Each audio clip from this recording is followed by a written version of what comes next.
ఇక సింగర్ మంగ్లీ వివాదం మరింత ముదురుతోంది. తనను సినిమా ఇండస్ట్రీ నుంచి బ్యాన్ చేయాలంటూ కూడా కొంతమంది ఫిర్యాదు చేయడం జరిగింది. మా అసోసియేషన్ ప్రొడ్యూసర్ కౌన్సిల్ కు ఫిర్యాదులు అయితే అందుతున్నాయి. మరి మంగ్లీ వివాదంలో ఎందుకు ఇంత జగడం అయితే జరుగుతోంది? అనేక మంది బాధితులంతా కూడా బయటకు వచ్చి 10 కోట్ల మేర మోసం జరిగింది అంటూ కూడా మరికొంతమంది బాధితులు అటు లాయర్ సుబ్బారావుతో పాటు ఫిర్యాదు చేయడం అయితే జరుగుతోంది. మరి మంగ్లీ వివాదం ముదరడానికి గల కారణాలేంటి, ఏం జరుగుతోంది? సినిమా ఇండస్ట్రీ నుంచి మంగ్లీని బహిష్కరించాలంటూ కూడా డిమాండ్స్ అయితే పెరుగుతున్నాయి.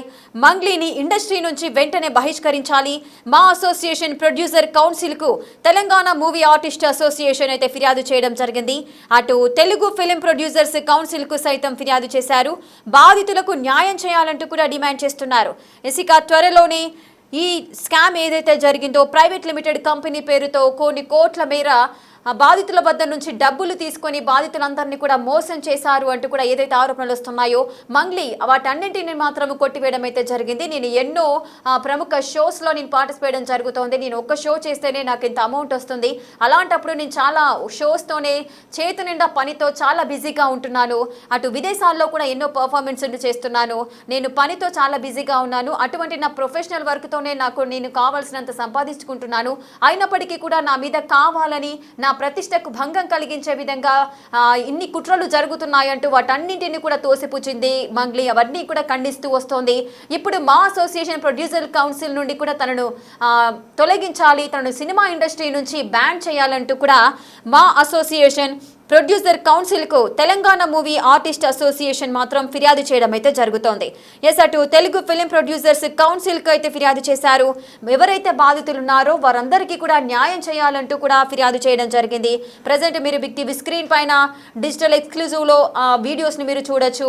అటు తెలంగాణ మూవీ ఆర్టిస్ట్ అసోసియేషన్ సభ్యులంతా కూడా మా అసోసియేషన్ ప్రొడ్యూసర్ కౌన్సిల్కి అయితే ఫిర్యాదు చేయడం జరుగుతోంది.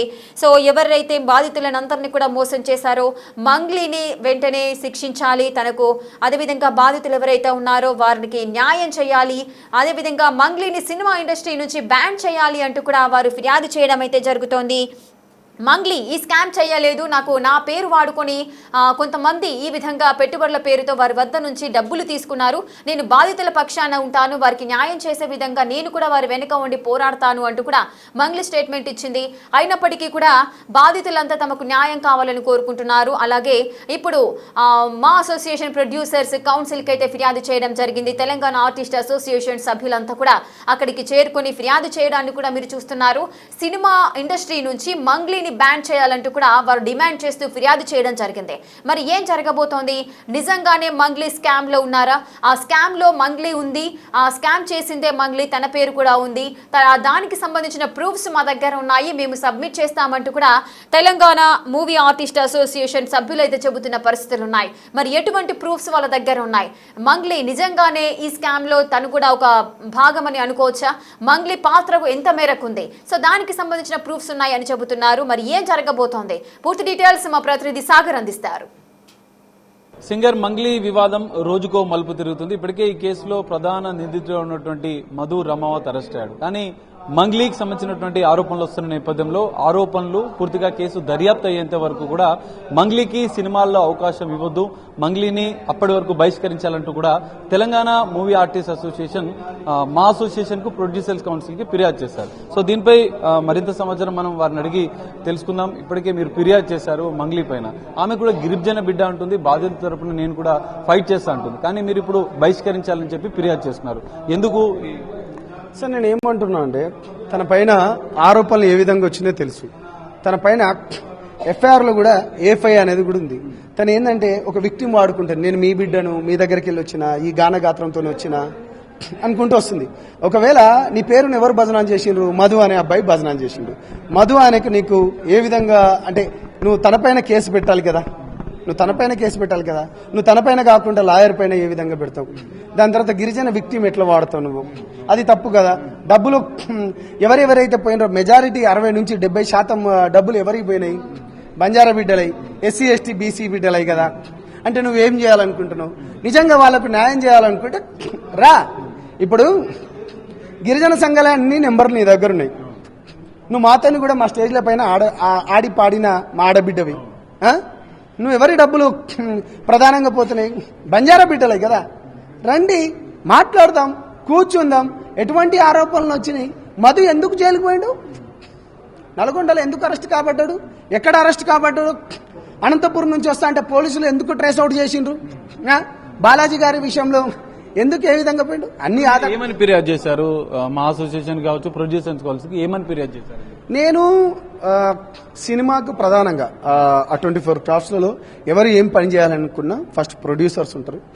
ఆ ప్రొడ్యూసర్స్ అవకాశాలు ఇస్తే, డైరెక్టర్ని అప్రోచ్ అయ్యి ప్రొడ్యూసర్స్ అవకాశాలు ఇస్తే వాళ్ళు ఉంటారు. నేను ఏమంటున్నా అంటే ఇవాళ ప్రొడ్యూసర్కు నేను చాలా క్లియర్గా చెప్తున్నాను, మీ సినిమాలు, మీ 100 కోట్ల రూపాయలు పెట్టుబడి పెట్టే సినిమాలు చూడాలంటే పేద బిడ్డలే, పేదవాళ్ళే, ఎస్సీ ఎస్టీ బీసీలే చూడాలి. దాంతోపాటు ప్రతి ఒక్కరు చూస్తారు. నేనేమంటున్నా అంటే ప్రధానంగా వీళ్ళ డబ్బుల మీదనే దగ్గర వీళ్ళ రక్తంతో కమాయించిన డబ్బు ఇది. అలా ఇంత ఒక 100 నుంచి 200 కోట్ల ఆరోపణలు వస్తున్నాయి. కాబట్టి ఈమె నిజంగానే నిజాయితీ పర్రాలు అనేదాకా ఈమెను బహిష్కరించాలంటున్నా. అంటే ఈమెను కనీసం ఎటువంటి ఆఫర్స్ ఇవ్వద్దు. ఇవాళ ఒక గవర్నమెంట్ ఆఫీసర్ ఎటువంటి చిన్న తప్పు చేసినా, లేకపోతే ఛానల్ వాళ్ళు కూడా ఏం చేసినా కానీ, బయట ఎక్కడ కానీ చిన్న తప్పు చేస్తేనే సస్పెన్షన్ లెక్క కొంచెం పక్కన పెడుతున్నాం. కొన్ని రోజులు పక్కన పెట్టండి, ఎటువంటి తప్పులేదు. ఆరోపణలే అంటున్నారు, ఇప్పటికే కేసు దర్యాప్తు జరుగుతుంది, కానీ అప్పుడే మీరు ఎందుకు బహిష్కరించాలని మీరు? డెఫినెట్ గా ఇప్పుడు ఆరోపణలు ఎదుర్కొన్న వాడికి, కేసు అయిన వాడికి, ఒక గవర్నమెంట్ ఆఫీసర్కి 24 అవర్స్ జైలుకు పోతే వాడిని సస్పెండ్ చేస్తారు. మీకు కూడా తెలుసు, మీ ఛానల్ వాళ్ళకు కూడా తెలుసు. ప్రైవేట్ ఇన్స్టిట్యూట్లలో కూడా, ఇది ప్రైవేట్ ఇన్స్టిట్యూటే కదా, సినిమా అనేది ప్రైవేట్ ఇన్స్టిట్యూటే కదా. నేను గిరిజన బిడ్డల కోసం, బాధితుల కోసం నేను పోరాటం చేస్తా, వాళ్ళకి న్యాయం జరగాలనే అంటుంది. ఖచ్చితంగా దర్యాప్తు జరగాలి, నేను సహకరిస్తా అంటుంది. ఏం సహకరిస్తుంది? తన పైన వచ్చిన ఆరోపణలు మాట్లాడుకుంటుంది తప్పిస్తే గాని, నిజంగా మేము గిరిజన నాయకులు ఉన్నాం, మా లాంటి వాళ్ళతోని నిజంగా ఈ గిరిజన బిడ్డలకు అన్యాయం జరిగిందంటే నువ్వు ముందుకు రావాలి కదా, మాట్లాడాలి కదా, దానిపైన మాట్లాడదాం కదా. అందరం కలిసి మన గిరిజన బిడ్డలు మోసపోయినారు కదా, దాన్ని మనం ఏ విధంగా న్యాయం చేద్దామని మీరు అది కదా మాట్లాడాల్సింది. పక్కన ఇటో పక్కన ఒక లాయర్ని పెట్టుకొని, ఇటో ఒక పక్కన లాయర్ని పెట్టుకొని ఏం చెప్పాలనుకుంటారు మొత్తం చెప్పండి. అసలు మధుకు మీకు ఏ విధంగా సంబంధం లేదు అని మీరు అన్నారు. సంబంధం ఉందంటారా? ఎందుకంటే 100 కోట్లు 150 కోట్ల ఆరోపణల వెనుక మంగ్లీ హస్తం ఉందా లేదా? మీకు బాధితులు ఏం చెప్పారు? నేను ఏమంటున్నాను, విత్ ప్రూఫ్స్ తో, ఇంతకు ముందు మీకు చెప్పినట్టు విత్ ప్రూఫ్స్ తోనే వస్తాను. అవన్నీ ఆల్రెడీ డెఫినెట్లీ ఉన్నాయి. చెప్తాను కదా మీ మీడియా వాళ్ళకి, మీ ఒక్కరికే కాకుండా. నేను ఎందుకు చెప్తున్నా అంటే ప్రతి ఒక్కరికి ఇది చెప్పాలి కాబట్టి అని. నేను ఎందుకంటున్నా, గిరిజన కార్డును వాడకండి, మా బంజారా జాతిని మీరు మోసం చేయకండి.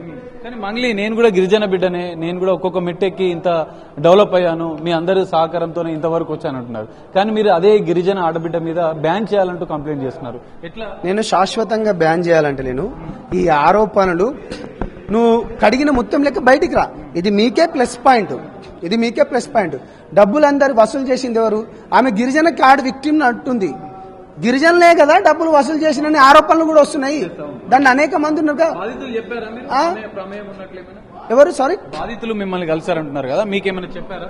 ఉంది కాబట్టి వాళ్ళు విత్ ప్రూఫ్స్ తో వస్తారు కాబట్టి అప్పుడు అన్ని నిజాలు చెప్తాను. నేను అప్పటి వరకు ఏమంటున్నాను, నేను ఎక్కడా మిస్కమ్యూనికేషన్ కాకుండా తన పైన కేసు అయింది, తన పైన వస్తున్న ఆరోపణలు నిజాలని చెప్పుకోండి. ఇవాళ గిరిజన విక్టిమ్ ని మీరు వాడుకుంటారు, దాన్ని వాడుకోవద్దు. గిరిజన బిడ్డలకు న్యాయం చేసే విషయంలో మాతో కలిసి రండి, నిజాలేంతో మాకు చెప్పండి. మీరు నాకు కాల్ చేసిండ్రు, మంగ్లీ గారు నాకు కాల్ చేశారు, నేను చెప్తాను, అవి కూడా నేను చెప్తాను మీకు. ఆడియో విజువల్స్ కూడా, అంటే ఫోన్ చేసినవి కూడా నేను చెప్తాను. తను ఏమంటున్నా, ఇవన్నీ ఆరోపణలు అంటున్నాయి, ఇవి నిజాలని నువ్వు చెప్పుకో, ఆ బిడ్డలకు న్యాయం చేసే విధంగా మీరు బయటికి రండి అంటున్నాను. ఫైనల్ గా సూటిగా మంగ్లీకి ఒక మాటలో చెప్పాలంటే ఏం చెప్తారు? నిప్పులు ఏంది పొగరాదు, చాలా క్లియర్ ఇది. మరి మధుతో నాకెందుకు కనెక్షన్ లేదు? మరి మధుతో మీకెందుకు కనెక్షన్ లేదు? మరి మధుతో రవికి ఎందుకు వస్తలేవు? ఇవన్నీ నిజాలు మీరు కదా బయట పెట్టాలి, నేను కాదు చెప్పాల్సింది. థ్యాంక్ యూ అండి. సో ఇది మంగ్లీకి సంబంధించినటువంటి విషయంలో టెంపరీగా అంటే కేసు దర్యాప్తు అయ్యేంత వరకు సినిమాలకు సంబంధించి కావచ్చు, ఈవెంట్స్కి సంబంధించి కావచ్చు, మంగ్లీని బహిష్కరించాలంటూ కూడా ప్రొడ్యూసర్ కౌన్సిల్ కి, మా అసోసియేషన్ కి ఫిర్యాదు చేసినట్లు చెప్తున్నారు. మంగ్లీ పూర్తిగా బాధితుల కోసం పనిచేయాలి, ఖచ్చితంగా ఒకవేళ ఆయన ఆరోపణలు అనుకుంటే వాటిని నిరూపించుకోవాలంటూ కూడా గిరిజన సంఘాలే కావచ్చు, తెలంగాణ మూవీ ఆర్టిస్ట్ అసోసియేషన్ ప్రతినిధులు డిమాండ్ చేస్తున్న పరిస్థితి. ఇంకా ఎలాంటి మలుపులు తిరుగుతుంది మంగ్లీకి సంబంధించినటువంటి వివాదంలో, ఇంకేంటి వాస్తవాలు బయటకు వస్తాయి, ఆధారాలతో సహా ముందు పెడతామంటూ కూడా తెలంగాణ మూవీ ఆర్టిస్ట్ అసోసియేషన్ ప్రతినిధులు చెప్తున్న పరిస్థితి అయితే కనిపిస్తుంది. కెమెరామెన్ హరీష్తో కలిసి సాగర్, బిగ్ టీవీ, హైదరాబాద్. ఇసుక మంగ్లీ వివాదం మరింత ముదురుతోంది. ఇన్నాళ్లు పోలీస్ స్టేషన్ల చుట్టూ ఫిర్యాదుదారులు తిరిగిన సందర్భాలను మనం చూస్తున్నాము. కానీ ఇప్పుడు మా అసోసియేషన్ వరకు కూడా వెళ్లిపోతోంది మంగ్లీ ఇష్యూ అనేది. సో మంగ్లీ తనను డబ్బులు తీసుకొని మోసం చేసింది అంటూ కూడా బాధితులంతా కూడా ఫిర్యాదు చేయడం జరుగుతోంది. ఇప్పుడు present Telugu film producer council కు సైతం ఫిర్యాదు చేయడం జరిగింది. అటు తెలంగాణ మూవీ ఆర్టిస్ట్ అసోసియేషన్ సభ్యులంతా కూడా మా అసోసియేషన్ సభ్యులైనటువంటి మా అసోసియేషన్ ప్రొడ్యూసర్ కౌన్సిల్ కి కూడా ఫిర్యాదు చేశారు. తెలంగాణ మూవీ ఆర్టిస్ట్ అసోసియేషన్ సభ్యులంతా కూడా సినిమా ఇండస్ట్రీ నుంచి మంగ్లీని బ్యాన్ చేయాలి, తనను బహిష్కరించాలి అంటూ కూడా డిమాండ్ చేస్తూ వారు ఫిర్యాదు చేయడం జరుగుతోంది. ప్రెసెంట్ మీరు బిగ్ టీవీ స్క్రీన్ పైన కూడా చూడొచ్చు. ఫిర్యాదుదారులంతా కూడా మా అసోసియేషన్ ప్రొడ్యూసర్స్ కౌన్సిల్ కు ఫిర్యాదు చేయడం జరుగుతోంది. అలాగే తెలుగు మూవీ అసోసియేషన్ సభ్యులందరికీ కూడా ఫిర్యాదు చేశారు. వెంటనే తనని సినిమా ఇండస్ట్రీ నుంచి బహిష్కరించాలి అంటూ కూడా వారు డిమాండ్ చేస్తున్నారు. మరి దీనికి సంబంధించి అసలు ఫిర్యాదుదారులు ఏమంటున్నారు, వారి వర్షన్ ఏ విధంగా ఉందో ఒకసారి చూద్దాం. నేను అశోక్ రాథోడ్, గిరిజన సంఘాల జాయింట్ యాక్షన్ కమిటీ రాష్ట్ర అధ్యక్షులు. గత 10 రోజుల నుండి ఏదైతే మంగ్లీ గారి పైన మైక్రో ఫైనాన్స్ పేరిట 100 కోట్ల స్కామ్ చేశారు మంగ్లీ గారి పేరు చెప్పి అని చెప్పేసి మధు, స్వయం ఇంకా చాలామంది పేర్లు చెప్తున్నారు. వారిపైన మంగ్లీ గారి పైన ఆరోపణలు ఎదుర్కొంటున్న సందర్భంలో పంజాగుట్ట పోలీస్ స్టేషన్లో A5గా తనపై కేసు నమోదైంది. ఆ కేసు ఆధారంగా ఈరోజు ఏ డిపార్ట్మెంట్లో అయినా ఏదైనా చిన్న అన్యాయం జరిగితే అక్కడ వారిపైన మెమో ఇష్యూ చేయడమో, సస్పెండ్ చేయడమో, తర్వాత ఏదో ఒకటి చర్యలు తీసుకుంటారు. అట్లాంటి గొప్ప వ్యవస్థ మన టాలీవుడ్ ఒక వ్యవస్థ. దానికి ఒక గౌరవప్రదమైనటువంటి అధ్యక్షులు ఉంటారు, అక్కడ ప్రొడ్యూసర్ కౌన్సిల్ ఉంటారు, అందరికీ ఎంతోమంది కార్మికులు అన్నం పెట్టే ప్రొడ్యూసర్ కౌన్సిల్ ఉంటారు. అదే డిపార్ట్మెంట్లో పనిచేస్తున్నటువంటి మా మంగ్లీ గారి పైన కూడా చర్యలు తీసుకోవాలి. ఆరోపణలు ఎదుర్కొంటున్నారు. మేము కంప్లైంట్ అయిన తర్వాత వచ్చాం. కంప్లైంట్లో A5గా ఉంది, ఆమె పైన బురద జల్లుతున్నారు, ఆమె పైన నిజ నిర్ధారాలు బయటికి వెళ్ళే వరకు సినిమా డిపార్ట్మెంట్, సినిమా ఇండస్ట్రీ ఎటువంటి అవకాశం ఇవ్వద్దని చెప్పేసి. ఎందుకంటే పేద ప్రజలు ఎంతోమంది బ్యాన్ చేయాలి.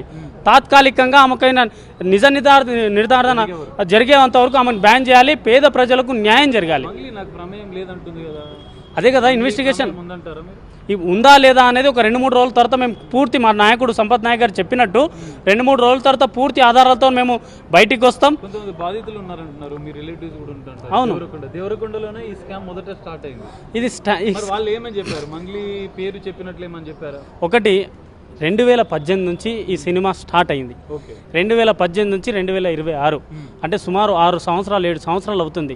ఈ 2018 నుంచి సినిమా ఎక్కడి నుంచి ఎక్కడికి పోయి నల్గొండ జైల్లో ఎన్ని రోజులు ఉండొచ్చారు వీళ్ళు? నల్గొండ బాధితులు ఏం చెప్పారు? డబ్బులు ఏం వసూలు చేయలేదు. ఇంకా మీరు చూపిస్తుంది 10 కోట్లు, 20 కోట్లు, 100 కోట్లు చూపిస్తారు. ఇది చాలా చిన్న అమౌంట్ అన్నా. వాళ్ళు వచ్చే బాధితులు 10 మంది బయటకు వచ్చారు మీడియా ముందు, అదంతా కర్నూలు బాధితులే.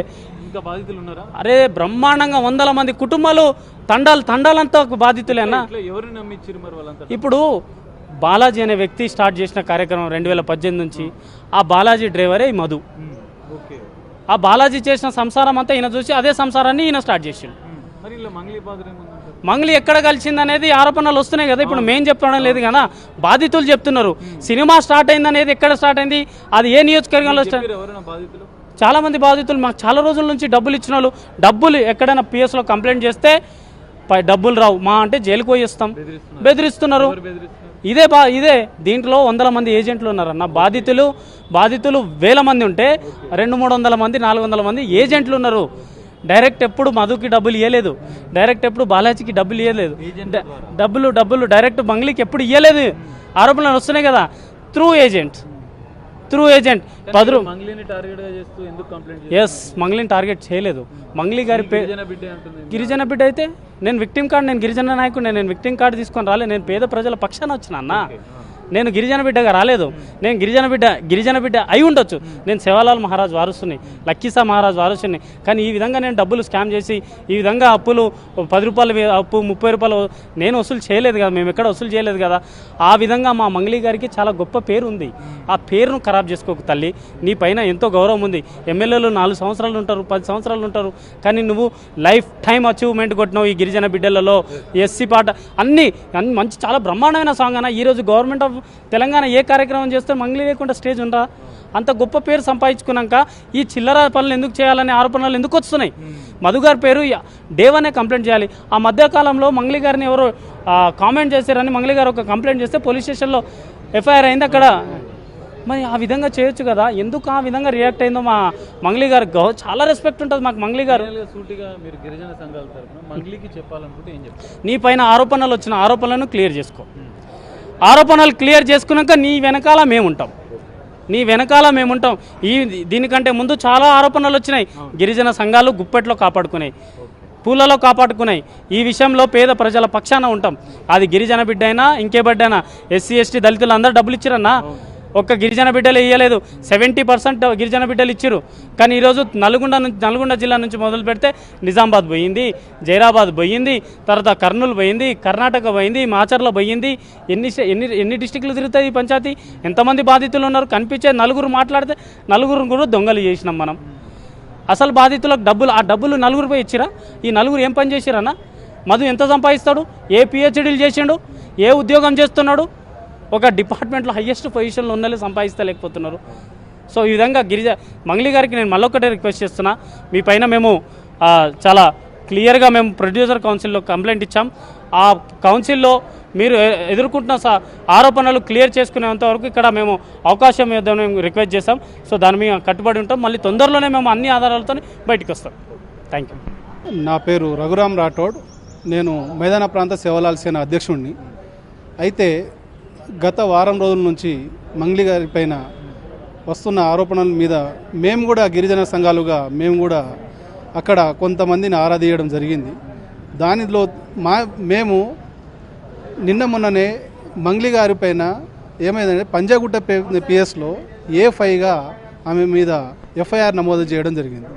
అయితే మేమేమంటున్నామంటే మంగ్లీ గారు మేము ఫిలిం ఛాంబర్కి ఎందుకు వచ్చామంటే ప్రొడ్యూసర్ కౌన్సిల్కి వచ్చి ఇక్కడ మంగ్లీ గారి పైన ఆరోపణలు వచ్చింది. ఆ ఆరోపణలు నిజం ఆరోపణల నుంచి బయటపడ్డ తర్వాత అంతవరకు ఆమె మీద బ్యాన్ చేయండి. ఎందుకంటే ఇక్కడ అన్యాయం జరిగింది పేద బిడ్డలకు. ఆ పేద బిడ్డలలో 70% మంది గిరిజన బిడ్డలు ఉన్నారు. అయితే మీరు మొన్న మీడియాలో మీరు మాట్లాడుతున్నప్పుడు మాకు తెలిసింది ఏంటంటే ప్రతిసారి మీరు గిరిజన కార్డును వాడుతున్నారు. ఈ గిరిజన కార్డును వాడడం వల్ల మాకు కూడా అనిపించింది అక్కడ ఎవరున్నారంటే అక్కడ మేము చూస్తే అక్కడ ఉన్న దాంట్లో మొత్తము 70% మొత్తం గిరిజన వాడు. మేమేమంటున్నాం అంటే గిరిజన సంఘాలుగా మేము కూడా విక్టిమ్స్ వైపే ఉంటాం. ఎవరి మీద అయితే అన్యాయం జరిగిందో వాళ్ళపై మీదనే ఉంటాం. మీరు నా మీద అన్యాయం జరిగిందని మీరు అంటున్నారు. సరే, నీ అన్యాయాన్ని ఇప్పుడు పోలీసులు క్షుణ్ణంగా వాళ్ళు ఎంక్వైరీ చేస్తూ ఉన్నారు. దీనిపైన నిజం చెప్పాలంటే పెద్ద ఎత్తున దర్యాప్తు జరగాలి.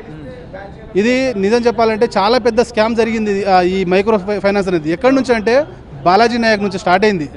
అక్కడి నుంచి స్టార్ట్ దగ్గర 3-4 నెలలు అయింది. వాళ్ళు జైలుకి వెళ్ళి బయటకు వచ్చారో అక్కడే ఉన్నారో తెలియదు ఇంకా. అయితే ఆ బాలాజీ నాయక్, మధు వీళ్ళంతా ఒక గ్యాంగ్ నుంచి వచ్చిన వాళ్ళే. కాబట్టి ఇది చాలామంది 100ల మంది కుటుంబాలు ఇక్కడ ఇన్వాల్వ్ అయి ఉన్నారు. అందులో గిరిజన కుటుంబాలు ఉన్నారు. కాబట్టి మేము మాత్రం గిరిజనుల కోసమే పోరాడతాము. మంగ్లీ, నీ మీద మచ్చబడింది, ఆ మచ్చను తుడుచుకో. నువ్వు కడిగిన ముత్యంలాగా నువ్వు బయటికి రా. నువ్వు బయటికి వస్తే మీ గురించి ఇప్పుడు కాదు, ముందు నుంచి కూడా మేము చాలా పోరాటం చేయడం జరిగింది. మీ మీద చాలా అలిగేషన్స్ వచ్చినాయి అంతకుముందు కూడా. అప్పుడు కూడా మిమ్మల్ని మేము కాపాడుకున్నాం. ఎందుకంటే నువ్వు గిరిజన బిడ్డవు. మాకోసం జాతిని కూడా చాలా పెద్ద పేరు తెచ్చారు. దాంతోపాటు జాతి కూడా మిమ్మల్ని ప్రతి చోట మిమ్మల్ని కాపాడింది. కానీ ఇక్కడ జాతి బిడ్డలపైననే అన్యాయం జరిగింది. చాలామంది అక్కడ ఉన్న విక్టిమ్స్ మొత్తం జాతి బిడ్డలే. వాళ్ళు కూలి నాలి చేసి వాళ్ళు రెక్కాడితే డొక్కాడని పరిస్థితులు. ఖచ్చితంగా బాధితుల నుంచి మీరు ఇక్కడ మీరు అక్కడ ఈ దాంట్లో ఈ ప్రమేయం లేకపోతే మీరు బాధితుల నుంచి మీరు పోరాటం కూడా చేస్తారా? చేయాలి. మీరు ఎవరి మీద వేయాలి? మీరు కేసు మధు మీద వేయాలి. కానీ ఎవరి మీద వేస్తున్నావు? నువ్వు ఆ లారీ మీద వేస్తున్నావు. లారీ మీద వేస్తే ఏమవుతుంది? మధు మీద అసలు దొంగ ఎవడు, అసలు కారకుడేవాడు? మధు నాయక్. ఆ మధు నాయక్ మీద వేయండి. దాని తర్వాత మేము మీకోసం మేము పోరాడతాం. గిరిజన సంఘాలుగా గిరిజన బిడ్డలు ఎక్కడైనా జరిగినా కానీ మేము ముందుండి పోరాడతామని చెప్పి కోరుకుంటూ మేము తెలియజేసుకుంటున్నాం.